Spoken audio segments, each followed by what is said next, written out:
There's 9 of us in the family. I have 5 sisters and 3 of the brothers. My pop was a factory worker. And my mom, after most of the siblings were in school, she got a part-time job at a hospital being like what they call like a nursing assistant. February 15th, 1966, that I enlisted in the service. Something that I wanted to do. Basically my first trip, going away from home, so that was an experience. I remember getting somewhat excited when they announced that we're our final approach, to Saigon in Vietnam. And they opened up the back of the plane and like a big rush of hot, humid air. It's, kind of caught you off guard and had an odor to it. I remember just being uneasy for a while, looking and smelling, and I'm here. I'm glad I'm here. But there's a part of me that was saying that, I wasn't, so I don't know.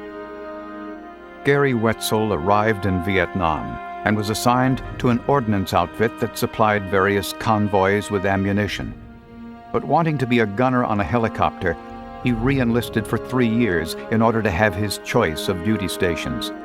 On January 8, 1968, after serving 2 years and taking part in various operations, Wetzel and his unit were completing routine search flights when 4 Australian Allied helicopters that had come under heavy fire nearby arrived at their base camp. 4 helicopters come in, Australian choppers. They just came in, and they were just tore up. So their people were talking with our people, discussing where it happened, which is about a click away. They put together some form of an operation. The Australians joined us, so we had 10 American helicopters and 4 Australians. Well, we're making our approach, and normally when you're coming in with the slicks, with the choppers, you have the first set of gunships that prep the LZ, and then the second set of guns are about 100 yards in front of you. Well, we're getting closer. It's like, where's these gunships? Come on, boys, And I look out the chopper, and the gunships are about a quarter mile behind us. Right there, it's a big goddamn mistake. We get about treetop level, we're coming in, we're committed. And then must have been 8 million of them stood up. I mean, not that many, but then we get hit in the left front.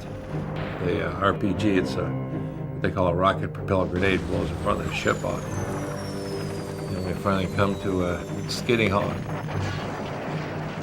The crossfire is horrendous. Timmy, my aircraft commander, he got hit like, say, from here down. It was nothing but chop me, and then my crew chief Bart was coming in over the radio pedestals. We unsnapped Timmy to get him on the other side. We figured it was safer on the other side of the ship for some reason. And got him about halfway up, and then Bart says, duck. And he goes like this, and I hear a bang. Kind of threw me next to the seat. I was hanging on here, and then I'm out here, and this part of my arm is hanging straight down here. And then I yelled real loud, and I look over to my left, and I see this VC is gonna take another grenade, he's gonna throw it, but I had my Thompson, so then I pulled the trigger and zerped him up, and then he fell back, and then heard a big explosion. I was happy for that because I figured I got, some more of his buddies. I turned back to Timmy. Bart and I put tourniquets on his legs that stopped the bleeding. And grab him and slide him across the rice paddy towards the rice dike. At least get him on an angle, keep his head out of the water.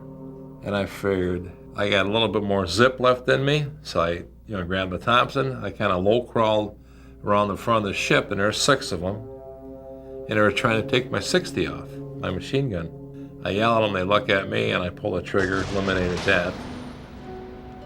I went back by Timmy, and he kept telling Bart and myself, he'd say, tell Jane I love her, which is his wife. I'm like, shut up, you tell her yourself, we'll get out of this shit, And like I said, we got Timmy here in my arm, and he looks up and he says, tell Jane. And then at that time, I thought he died. You don't have a chance to get emotional, cry, sad, whatever. You have to react. So I figured I want to get a few more of these sons of bitches. I took my hand and I tucked inside my belt so it wouldn't flap around.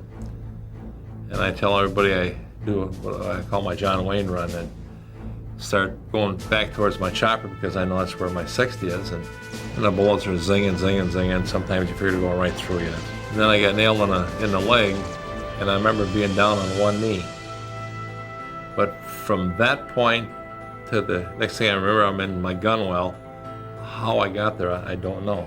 And I'm like, come on, you sons of bitches, come get me. Here I am. And figure this is my last hoorah, let's go. Although bleeding profusely from the loss of his left arm, Wetzel took the enemy under fire.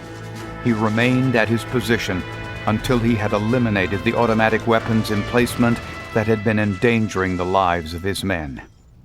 Later on, when we were trying to survive, I would grab guys by the shoulder and slide them across the mud net to the medic so he could work on them. I passed out at various different times, and some people say, there's a lot that I pull out. I don't know. I was busy. I wasn't counting. A lot of death that day. A lot of death, and life goes on. Gary Wetzel spent 6 months in the hospital and was discharged at the end of June. He was working at a new job when a colonel, major, and first sergeant paid him a visit. They told me I had to go see this liaison, but they said it's something important. I'm like, yeah, I gave you an arm. What else you need, But it took them about 10 days to convince me I was going to go down and receive the Medal of Honor. And it was the trip. They told us that the president's going to look at you, and you look right back at him, show him you got guts. It's like, okay. And I did. Very, very special. Since then, I've met 9 presidents. Been to 6 presidential inaugurations. We tend to look at the red, white, and blue, and there's a flag, but I see into the flag. I see beyond the flag. I see before what the people did, men and women, for us to be here right now.